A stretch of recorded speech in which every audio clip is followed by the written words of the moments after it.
Halo, jumpa lagi dengan saya Men di Gracia Community Online Experience kita hari ini. Terima kasih untuk Anda semua yang selalu setia menyaksikan tayangan kami ini, baik Anda yang Kristen maupun Anda yang bukan Kristen, baik Anda yang di Purwokerto ataupun Anda yang di luar kota Purwokerto. Saya ucapkan selamat bergabung. Pada kesempatan yang berbahagia ini, saya mengucapkan selamat Hari Raya Idul Fitri 1444 Hijriah. Mohon maaf lahir dan batin. Semoga kita semua diberikan kesehatan dan kesuksesan selalu. Kita semua bersyukur di mana Lebaran tahun ini bisa berjalan dengan baik dan lancar. Silaturahmi pun bisa terjalin dengan baik, di mana hampir 3 tahun belakangan ini kita tidak bisa berlebaran dengan normal, dikarenakan pandemi yang menimpa bangsa ini. Syukur kepada Tuhan dan terima kasih kepada pemerintah Indonesia yang begitu luar biasa dalam mengupayakan Lebaran ini bisa berjalan dengan baik. Dari mengatur arus mudik sampai ke arus balik dengan sedemikian rupa, sehingga semua bisa berjalan dengan lancar dan aman. Dan kita juga bersyukur jika Lebaran tahun ini bisa membuat roda perekonomian di Indonesia semakin lebih baik. Dengan kita lihat banyak keramaian di pusat-pusat pembelanjaan, mal, pasar, dan tempat-tempat wisata pun dipenuhi oleh pengunjung. Semoga Lebaran tahun ini membawa berkah untuk kita semua. Kembali ke fitrah. Inilah judul firman Tuhan yang sebentar Ibu Pendeta Louis akan menyampaikan kepada kita semua. Namun sebelumnya rekan saya, Ruth, Maya, dan Dita bersama dengan DCC Band akan menyanyikan sebuah lagu. Mari kita akan segera saksikan dan bergabung dalam online experience kita hari ini. Dan untuk informasi, tayangan khotbah dan pujian hari ini adalah rekaman ibadah minggu lalu dan semuanya telah melalui protokol kesehatan yang ketat. Jadi teman-teman semua, jangan kemana-mana dulu, tetap stay di channel ini. God bless you.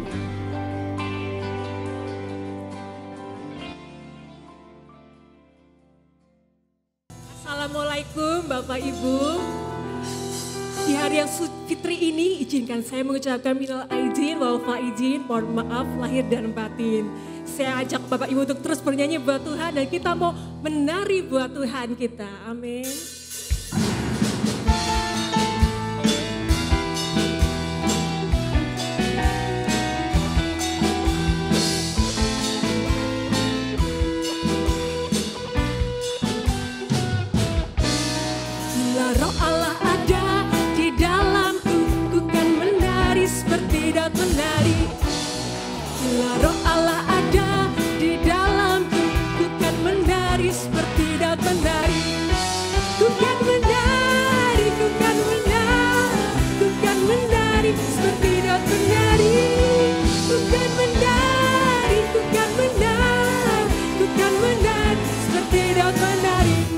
Kita nyanyikan dari awal, babi bila roh Allah ada di dalamku, ku kan menari seperti daun menari. Asik-asik. Bila roh Allah ada di dalamku, ku kan menari seperti daun menari.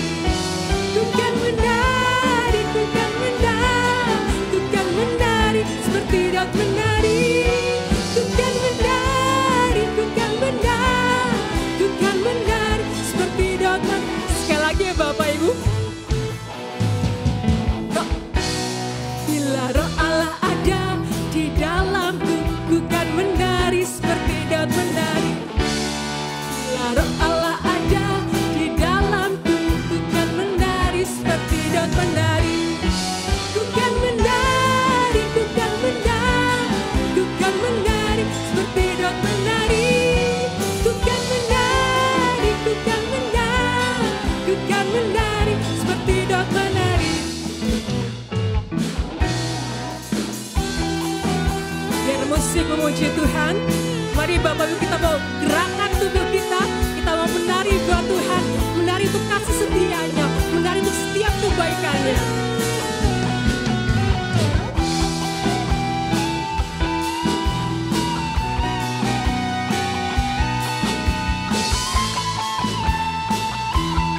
Kita mau menari berputar ya Bapak Ibu, berputar. Ku kan menari, ku kan menari, ku kan menari seperti daun menari, kebalikannya. Ku kan menari, ku kan menari, ku kan menari seperti daun menari. Sekali lagi.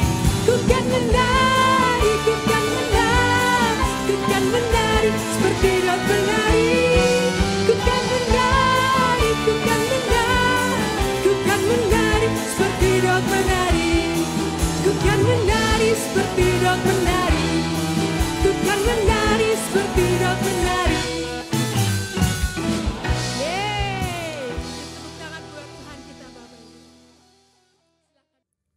Selamat Idul Fitri 1444 Hijriah untuk keluarga GCC tercinta.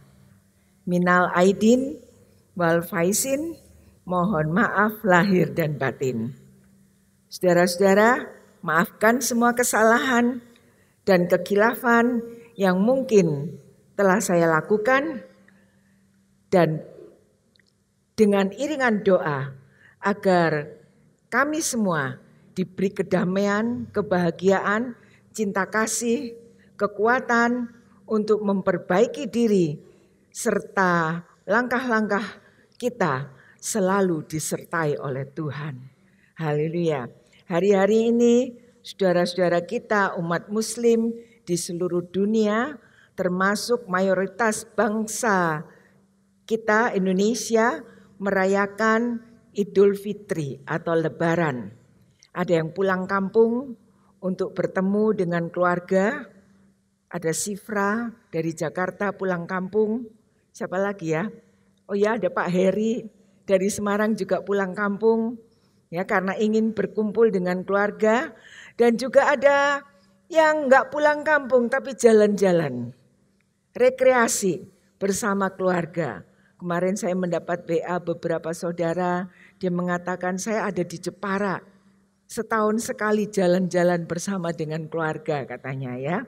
Nah, ini serunya waktu Lebaran. Tidak ketinggalan kita pun sebagai pengikut Yesus juga ikut berlebaran. Hari raya kita banyak, ada Natal, ada tahun baru tanggal 1 Januari, ada tahun baru Imlek, ya, ada apa lagi ya? Ada Lebaran, ya, semua diikuti, saudara-saudara. Itu uniknya pengikut Yesus. Nah, para pengikut Yesus adalah murid Tuhan yang diajarkan oleh Tuhan Yesus untuk belajar dari semua segi kehidupan agar memperkaya iman dan memperkaya karakter. Hikmah apa yang bisa kita timba dari hari raya Idul Fitri atau Lebaran ini? Fenomena dan ritual tahunan yang sering dilakukan oleh masyarakat Indonesia menjelang Lebaran adalah mudik. Ya, mudik. Kata mudik asalnya datang dari masyarakat Betawi karena banyaknya masyarakat dari Jawa dan dari berbagai tempat saat itu datang ke Jakarta atau ke Betawi untuk merantau, mencari pekerjaan dan tinggal bersama-sama dengan masyarakat Betawi. Ketika orang-orang itu pulang ke kampung halamannya, mereka menyebut sebagai mudik. Jadi mudik itu sebetulnya bahasanya orang Betawi. Saudara lihat pemain musik tadi, saya pun memanggil mereka pulang dari Betawi. Karena itu mereka bisa main di sini hari ini dengan style Betawi. Saudara-saudara, mereka mudik ke Purwokerto. Mudik kata asalnya udik yang artinya itu kampung. Jadi kalau kita mudik itu artinya kita pulang ke kampung, bukan ke kota, tapi ke kampung. Mudik artinya kembali ke tanah leluhur yang lebih dikenal dengan pulang kampung. Dan itu hanya dilakukan saat menjelang Idul Fitri atau Lebaran. Dan merupakan tradisi turun-temurun di Indonesia. Saudara-saudara, mudik Lebaran bukan hanya milik saudara kita yang muslim, tetapi merupakan bagian dari budaya bangsa yang melibatkan berbagai komponen dan elemen masyarakat, termasuk kita juga para pengikut Yesus. Banyak cerita, peristiwa, menyenangkan, menyusahkan, menyulitkan saat mudik. Harus mengalami macet berjam-jam lamanya, ya. Pernah juga ada yang ditinggal bus atau ditinggal suaminya. Karena apa? Karena orang mudik bukan hanya naik mobil, tapi juga naik motor kan. Motornya itu sudah ada boncengannya di depan anak, di belakang istri ada lagi bahan-bahan yang lain. Nah, waktu itu istrinya ini turun mau ke toilet. Dan gak disadari oleh si bapak, Tahu-tahu dia berangkat begitu aja. Keluar dari toilet istrinya cari, mana suami saya? Nggak ada. Lapor polisi sampai akhirnya dicegat di Brebes. Dia berhenti di Cirebon, dicegat di Brebes, akhirnya disuruh balik. Kemarin di Juanda, airport Juanda Surabaya, ada seorang ibu kehilangan anak umur 18 bulan. Luar biasa ya. Anak itu 18 bulan kan belum bisa jalan bagus. Digendong, tahu-tahu minta turun. Ibunya mungkin lupa. Dan dibiarkan begitu aja. Sampai akhirnya anak ini bermain entah kemana. Pesawat mau berangkat, dipanggil, suruh masuk. Ibu ini bingung dengan anaknya. Sampai akhirnya enggak jadi berangkat. Banyak hal yang terjadi. Ya, ada yang kehilangan uang, kehilangan barang. Tapi semua itu tidak menjadi penghalang untuk mudik dan bertemu serta bersilaturahmi dengan keluarga yang ada di kampung halaman. Gak punya duit pun akan mudik. Ya, gak punya duit pun akan berusaha, aku harus mudik. Pokoknya harus mudik. Yang gak kuat itu pokoknya, saudara-saudara. Ya, kalau sudah pokoknya itu gak ada yang bisa melarang.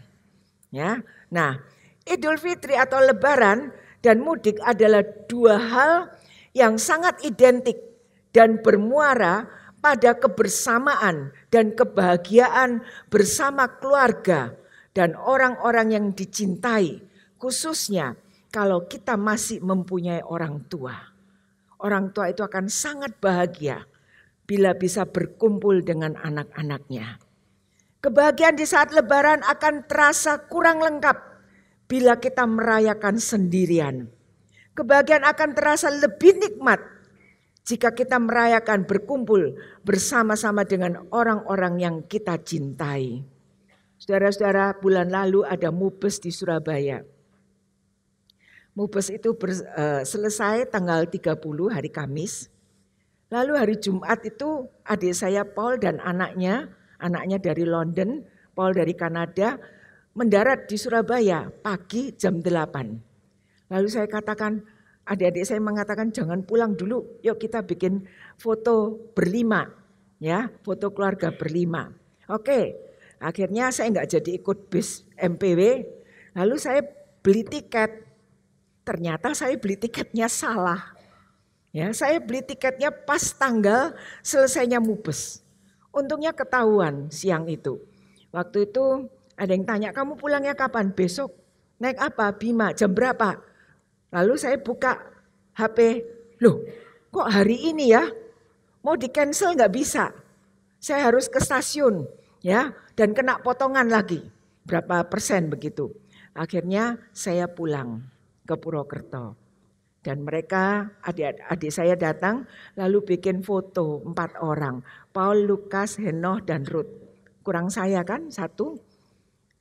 Nah, waktu hari Sabtu adik saya, hari Sabtu sesudah kematian Tuhan, adik saya ke Purwokerto, saya dan adik saya foto di STT. Ya, foto berdua di STT. Istrinya itu iseng-iseng foto saya itu dicopot, ditancapkan di foto keluarga yang kurang 1. Lalu dikirim ke keluarga. Lalu saya bilang begini, ini foto kok aneh sih, semua kacamatanya putih, saya tok yang kacamatanya hitam. Saya bilang gitu, ini nggak benar. Nah, adik saya nggak teliti, adik saya Lukas, lalu kirim di Facebook, selamat hari Paskah. Gila saya bilang, ya. Terus Paskah kan mereka di sini. Pagi kita foto, saya foto pakai baju putih. Dalam hati saya, jangan-jangan nanti orang ini nyopot-nyopot lagi. Benar saudara-saudara, siang itu foto saya dengan baju putih dicopot, ditaruh di sebelah 4 bersaudara saya. Jadi siang itu foto keluarga kita itu baju saya putih. Kemarin baju saya merah. Saya udah diem aja. Sore kita kan foto bersama di sini. Saya pakai baju biru. Ya. Malam itu foto keluarga itu ganti lagi jadi baju biru. Saya bilang ini reuni yang luar biasa, yang tidak pernah terjadi. Ya, Saudara-saudara, saya katakan ini enggak benar semuanya. Nah, saudara-saudara, itu keinginan kita untuk kumpul supaya kita itu bisa sama-sama merasakan kebahagiaan, ya. Gunanya kita kumpul dengan keluarga supaya kita bisa saling cerita. Kita bisa saling mencurahkan isi hati kita dan kita bisa mendapatkan solusi untuk kehidupan kita. Saudara-saudara, hikmah apa yang bisa kita timba di hari raya Idul Fitri ini? Idul Fitri artinya kembali ke fitrah, menjadi fitri kembali. Kembali kepada asal kejadian yang suci. Kembali kepada asal yang asli. Layaknya seperti bayi yang baru lahir. Bayi yang baru lahir itu enggak bersalah. Ya, enggak ngerti apa-apa. Begitu suci. Saudara-saudara, suci artinya bersih. Bersih dari segala dosa, bersih dari segala kesalahan, bersih dari segala keburukan, bersih dari segala kecurigaan, dan kita benar-benar memiliki hati yang dikuduskan oleh Tuhan. Efesus 2 ayat 10 mengatakan, karena kita ini buatan Allah, diciptakan dalam Kristus Yesus untuk melakukan pekerjaan baik yang dipersiapkan Allah sebelumnya. Ia mau supaya kita hidup di dalamnya. Kita ini buatan Allah. Manusia itu buatan Allah. Diciptakan oleh Allah. Allah menciptakan kita agar kita memiliki kualitas hidup yang baik. Dengan melakukan pekerjaan yang baik yang sudah dipersiapkan oleh Tuhan. Allah itu produsen kita.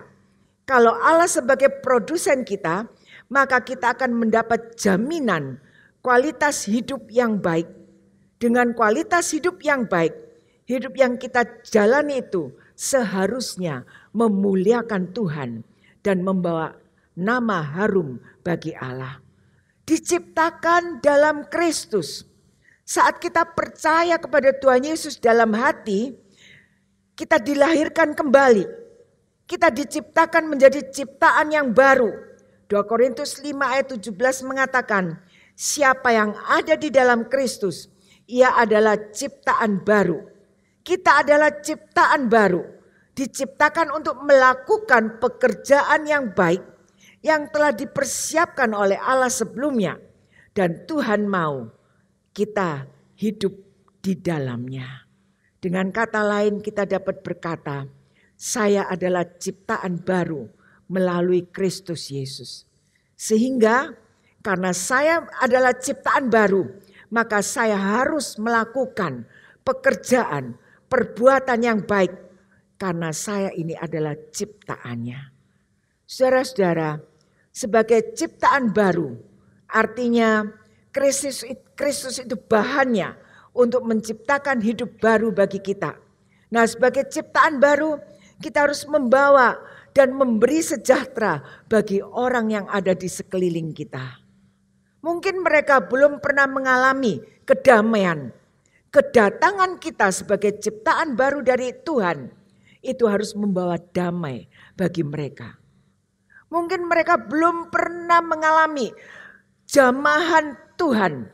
Kedatangan kita di lingkungan mereka harus membuat kita menjadi berkat bagi mereka.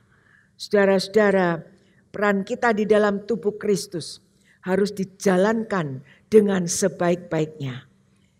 Apakah saya seorang hamba Tuhan, saudara sebagai volunteer, sebagai aktivis di gereja, sebagai jemaat biasa, sebagai seorang dermawan, perbuatan baik harus ada dalam hidup kita dan harus nyata.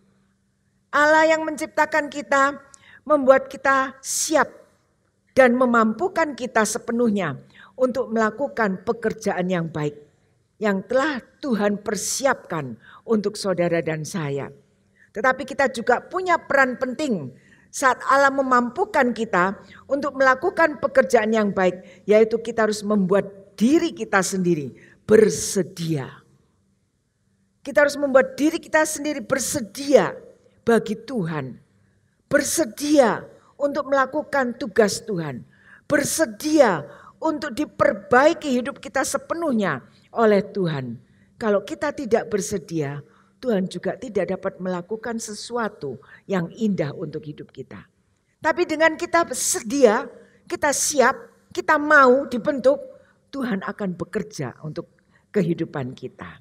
Nah, saudara-saudara, nilai-nilai rohani Idul Fitri yang bisa kita serap sebagai manusia yang fitri atau manusia yang baru ada 3 hal. Yang pertama, kesalehan ritual. Kita harus memiliki kesalehan ritual. Kesalehan ritual itu apa? Kesalehan ritual itu satu pengakuan bahwa Allah itu maha besar. Pada malam takbiran, malam menjelang Idul Fitri, ucapan Allahu Akbar digemakan sepanjang malam. Ini merupakan satu pengakuan bahwa Allah maha besar, sungguh besar, dan selalu besar. Saudara-saudara, pengakuan Allah maha besar menyadarkan kita bahwa kita adalah manusia yang lemah, manusia yang kecil di hadapan Allah. Allah menunjukkan kebesarannya lewat berbagai cara, dan Allah dengan sangat mudah melakukan apa yang dikehendaki. Untuk itu, kita harus memiliki iman yang kuat. Kita harus memiliki penyerahan diri sepenuhnya pada kehendak Allah. Karena tujuan penciptaan manusia adalah untuk beribadah kepada Allah dan menjadi utusan Allah di atas muka bumi ini. Mazmur 60 ayat 14 mengatakan, dengan Allah akan kita lakukan perbuatan-perbuatan gagah perkasa, sebab ia sendiri akan menginjak-injak para lawan kita. Ayat ini merupakan pengakuan Raja Daud ketika dalam peperangan mengalahkan orang-orang Filistin, orang Moab, orang Aram Mesopotamia, dan beberapa raja yang saat itu bersekongkol, bersekutu untuk menyerang Daud dan mengalahkan Daud. Secara hitungan, kekuatan pasukan yang dimiliki Daud sangat kecil, sehingga diperkirakan Daud tidak mungkin bisa menang. Namun ternyata kekuatan dari Tuhan yang dimiliki oleh Daud memampukan Daud mengalahkan musuh yang besar. Tantangan, peperangan, masalah, himpitan yang dialami Daud begitu besar. Tetapi Daud bisa memberi kesaksian bahwa Tuhan yang maha besar bersamanya dan membuat dia mengalami kemenangan. Pengakuan Allah maha besar seharusnya membuat kita sebagai pengikut Yesus memiliki hal-hal yang besar yang dapat kita lakukan bersama dengan Tuhan. Bahkan kadang-kadang ada hal yang belum kita pikirkan, tetapi sudah dikerjakan oleh Allah untuk saudara dan saya. Tuhan yang ada bersama dengan kita adalah Tuhan yang jauh lebih besar dari dunia ini. 2 Samuel 7 ayat 22 mengatakan, sebab itu engkau besar, ya Tuhan Allah, sebab tidak ada yang sama seperti engkau dan tidak ada Allah selain engkau. Daud menyatakan bahwa tidak ada yang dapat mendekati atau menandingi kebesaran Tuhan. Tidak ada kekuatan, tidak ada kemampuan, tidak ada kerajaan, tidak ada kuasa manapun yang dapat menyamai kebesaran Tuhan. Saudara-saudara, bila kita menyadari diri kita kecil, diri kita lemah, diri kita tidak berdaya, kita perlu mendekatkan diri kepada Tuhan. Kita perlu memegang erat Tuhan dalam hidup kita untuk kita mendapatkan kekuatan sehingga kita bisa berjalan dalam kemenangan demi kemenangan bersama dengan Allah yang besar yang ada bersama saudara dan saya. Yang kedua, kesalehan pribadi. Kesalehan pribadi ini berbicara tentang kesucian batin, kesucian hati. Hati ini merupakan inti kehidupan yang harus benar-benar suci. Karena dari hati inilah semua yang keluar itu akan terlihat benar atau tidak, suci atau tidak. Perkataan kita benar atau tidak, pikiran kita benar atau tidak, tindakan kita benar atau tidak. Itu semua pusatnya dari hati. Kalau hati kita benar, kalau hati kita suci, maka semua yang kita lakukan juga akan menunjukkan kesucian. Saudara-saudara, setelah berpuasa pada bulan Ramadan, diharapkan orang terakhir suci kembali.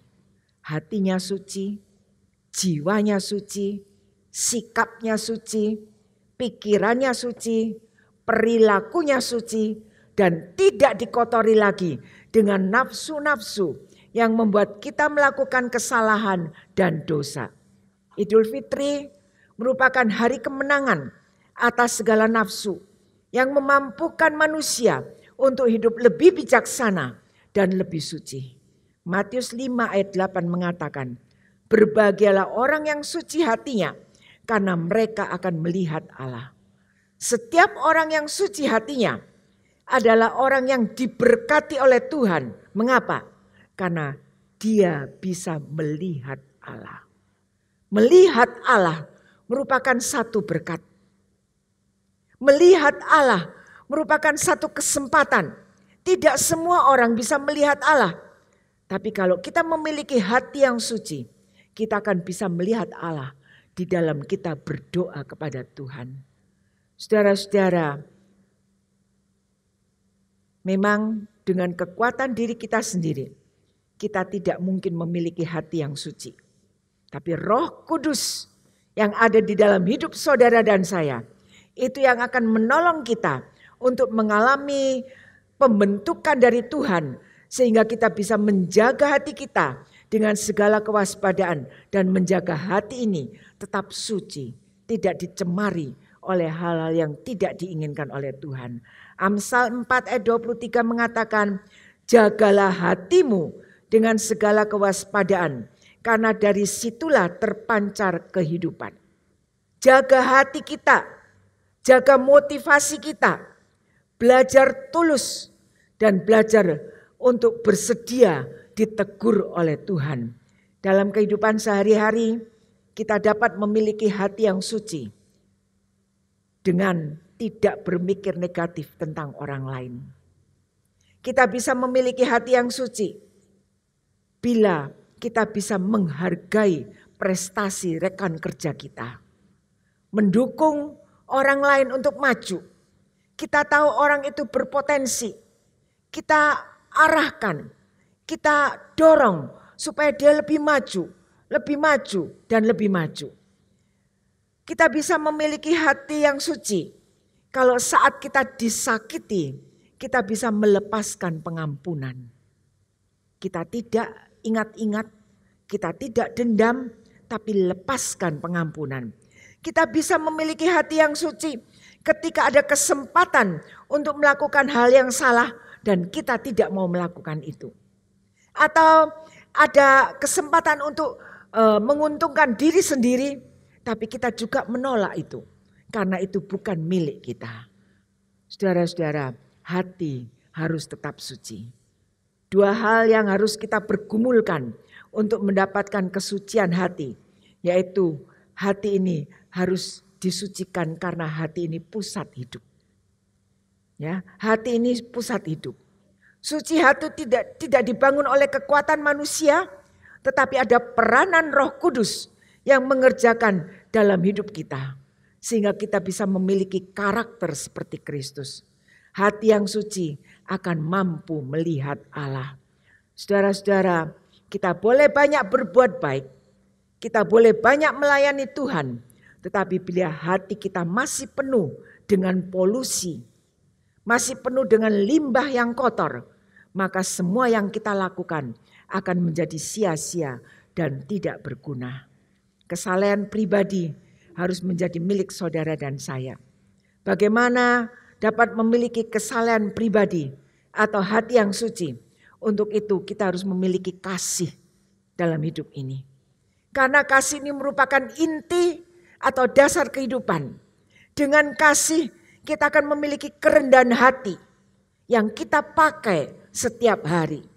Dengan kerendahan hati kita bisa berbuat baik untuk sesama kita. Dan itu merupakan tugas pekerjaan kita. Dengan memiliki hati yang suci, kita dapat memuliakan Allah sebagai tujuan hidup kita. Yang ketiga, kesalehan sosial, yaitu kebersamaan.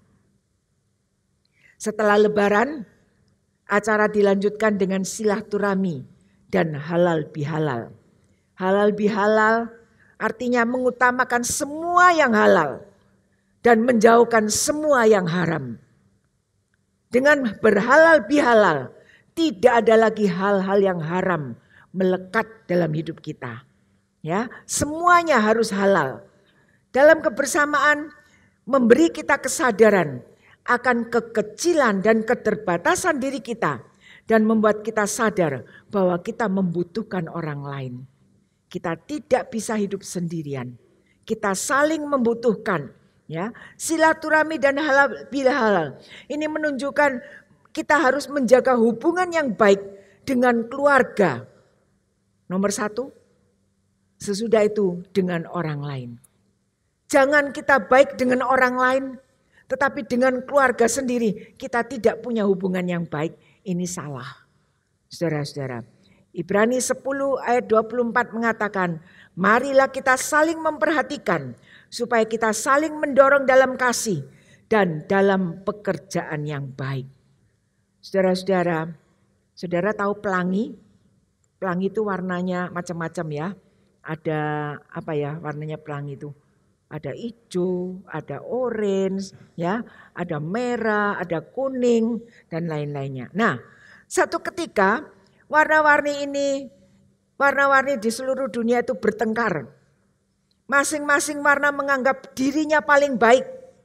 Aku paling penting, aku paling istimewa, aku paling bermanfaat dan aku disukai orang.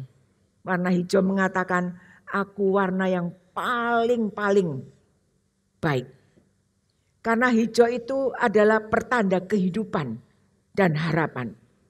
Tuhan memilihku untuk mewarnai rumput. Makanya rumput kalau hijau itu kita lihatnya seger ya. Tuhan memilihku untuk membuat pohon-pohonan jadi hijau, segar. Daun-daun hijau. Tanpa aku tidak ada kesegaran. Tanpa aku semua akan mati. Warna biru interupsi. Kamu pikir hanya kamu yang bisa memberikan hal yang baik. Kamu lihat bumi enggak? Pertimbangkan langit dan samudra yang luas.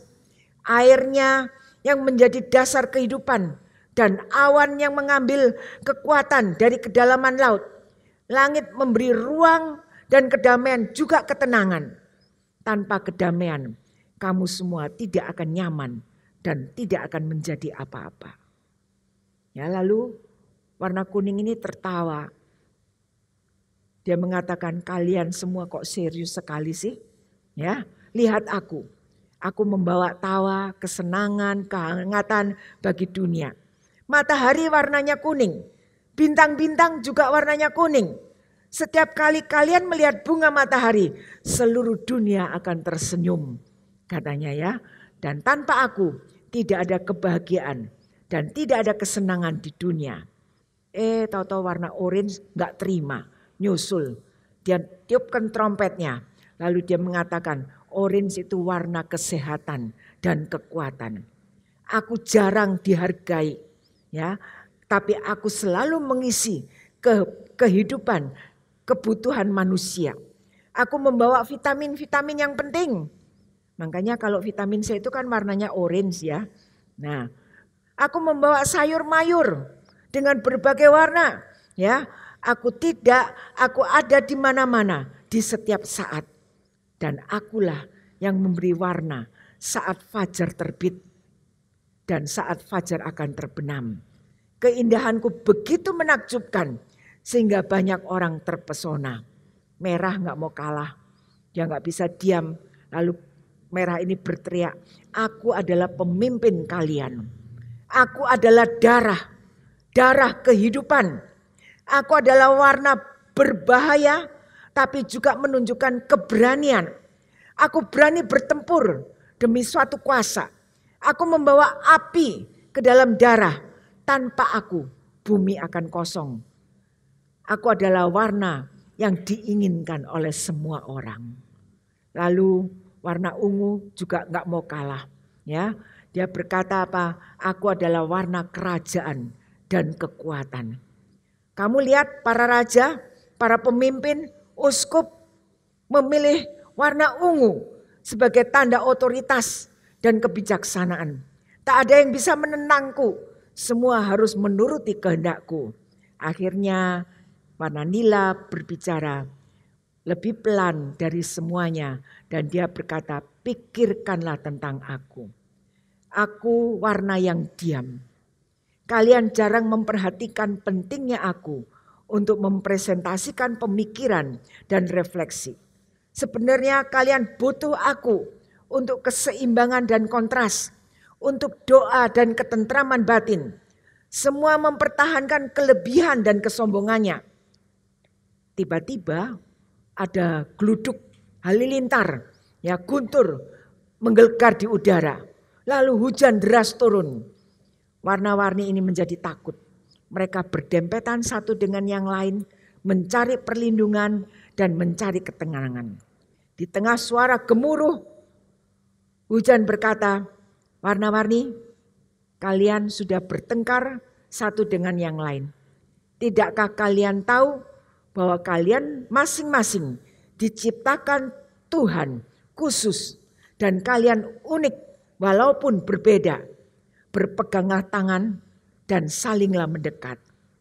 Mulai sekarang, setiap kali hujan mengguyur, kalian masing-masing akan memancarkan warna dan kalian harus ingat bahwa kalian harus hidup bersama dalam kedamaian dan itulah terjadinya pelangi. Warna pelangi tidak satu-satu tapi berdempetan, bersama-sama. Dan kalau kita melihat warna pelangi seperti itu, pelangi itu sangat indah. Pelangi tak akan indah jika hanya terdiri dari satu warna. Keindahan pelangi karena adanya berbagai warna yang menyatu. Demikian juga dengan hidup ini. Keindahan hidup kita hanya terjadi dalam kebersamaan. Tuhan selalu rindu agar rasa kesatuan dan kebersamaan sebagai pengikut Yesus tidak pernah luntur. Harus tetap dipelihara dan itu bisa terjadi bila kita bisa saling memaafkan. Bila ada yang melakukan kesalahan, kita bisa saling menasehati. Karena setiap orang itu butuh nasihat, setiap orang butuh teguran.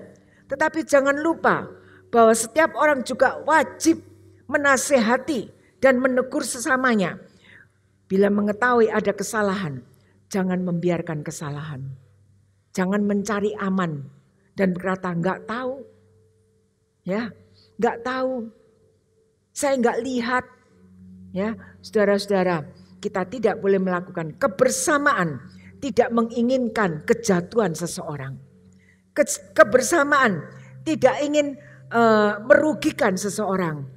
Kebersamaan tidak ingin melihat orang lain sengsara. Kebersamaan harus diwujudkan dengan saling mengingatkan, menasehati dalam kasih, saling memperhatikan, mendorong dalam kasih dan perbuatan baik, mendoakan satu dengan yang lain. Kebersamaan ini harus dimulai dalam keluarga antara suami dan istri. Jadilah suami istri yang rukun, yang damai, agar dilihat oleh anak-anak, menjadi teladan bagi anak-anak. Kebersamaan itu juga harus dimiliki oleh orang tua dengan anak. Jangan kita menganggap karena kita orang tua harus menang. Tidak, kadang-kadang anak-anak juga harus didengarkan. Saudara-saudara, marilah kita saling memperhatikan, saling mendorong dalam melakukan hal yang positif dari keluarga. Dan baru kita keluar bersama dengan orang lain. Ya, selamat menikmati hidup dalam kebersamaan. Amin. Mari kita berdiri bersama-sama, kita nyanyikan lagu Kebaikan Tuhan. Kebaikan Tuhan yang tidak pernah pudar dari kehidupan kita.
Kami tahu Tuhan, Engkau sungguh baik bagi kami. Dan kebaikan Tuhan bagi kami setiap hari dapat kami rasakan. Karena itu kami mau bersyukur kepada Tuhan untuk semua kebaikan yang telah Tuhan limpahkan dalam kehidupan ini. Menjadikan kami orang yang diberkati oleh Tuhan. Menjadikan kami orang yang dibarui hidupnya oleh Tuhan. Terima kasih Tuhan. Kami bersyukur kepada Tuhan. Kalau hari ini juga kami boleh bersama-sama dengan saudara setanah air kami. Untuk memperingati Idul Fitri. Yang mengingatkan kami untuk membarui hidup ini. Dan pentingnya menjaga kebersamaan dalam keluarga dan sesama. Pengakuan akan Allah yang maha besar harus membuat kami dapat melakukan hal-hal yang besar bersama Tuhan. Karena Allah yang kami sembah adalah Allah yang besar. Tuhan, tolong kami agar kami dapat terus menjaga kesucian batin kami, kesucian hati kami, bisa menerima teguran untuk perbaikan hidup kami. Tidak berpikir negatif tentang sesama kami. Belajar untuk menghargai dan mendukung orang lain yang akan mengalami kemajuan. Berikan kami kasih Tuhan yang melimpah. Agar kami juga dapat melepaskan pengampunan. Melakukan perbuatan baik untuk memuliakan Tuhan. Kasih Allah yang kami miliki membuat kami menghargai kebersamaan di antara kami. Karena Tuhan tidak menginginkan perpecahan, tapi Tuhan menginginkan persatuan dalam kasih Kristus yang harus terus-menerus kami pupuk dan kami jalani. Terima kasih Bapak. Berkati kami semua yang hadir dalam ibadah hari ini. Berkati semua yang sudah terlibat dalam pelayanan hari ini. Berkati semua persembahan-persembahan yang akan dan sudah diberikan. Berkati dan lindungi juga semua saudara-saudara kami yang sedang melakukan perjalanan lebaran hari-hari ini keluar kota. Tuhan sertai, lindungi, beri kekuatan dan kesehatan bagi mereka. Saudara-saudara, mari kita menadahkan tangan kita. Kiranya berkat dari Allah Bapa, Allah Anak dan Allah Roh Kudus menyertai hidup pribadi kami, rumah tangga kami, usaha pekerjaan kami, juga gereja Tuhan di tempat ini. Semuanya diberkati dan dibuat berhasil oleh Tuhan. Mulai hari ini sampai Maranatha Tuhan Yesus datang kembali yang kedua kalinya. Bersama-sama kita katakan, dalam nama Tuhan Yesus Kristus, Juru Selamat kami sudah berdoa. Amin.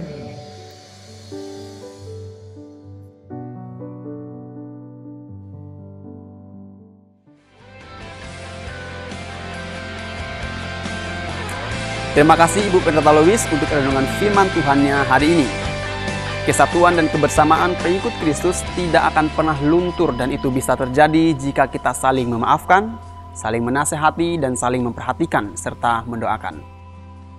Dan untuk semua tim GCC Purwokerto, Anda semua luar biasa dan salam kompak selalu. Saya juga ucapkan terima kasih untuk Bapak Ibu dan teman-teman semua yang telah dengan setia dan antusias dalam memberikan persembahan. Anda semua luar biasa. Sehingga program GCC Purwokerto bisa berjalan dengan baik dan bisa menjadi reflektor terang Tuhan di kota Purwokerto. Kiranya Tuhan berkati dan berikan kemudahan untuk segala usaha pekerjaan Bapak Ibu semua. Selanjutnya untuk Bapak Ibu yang akan memberikan persembahan, baik persembahan khusus atau persembahan perpuluhan, bisa langsung ke kotak persembahan yang ada di gereja. Atau Bapak Ibu bisa langsung mentransfer ke rekening gereja yang tertera di layar Anda.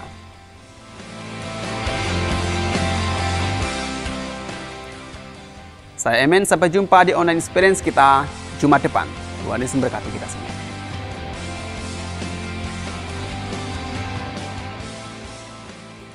Di dalamku, ku kan menari seperti matahari. Ku kan menari, ku kan menari, ku kan menari seperti daun menari. Ku kan menari, ku kan menari, ku kan menari seperti daun menari. Sekali lagi ya Bapak Ibu.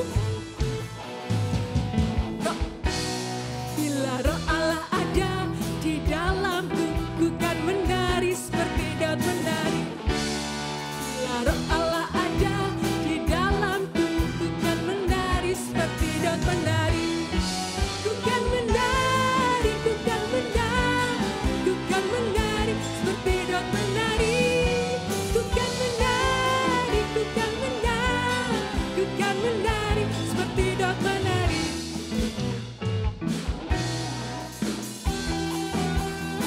asik memuji Tuhan. Mari Bapak Ibu kita mau gerakan tubuh kita mau menari buat Tuhan, menari untuk kasih setianya, menari untuk setiap kebaikannya.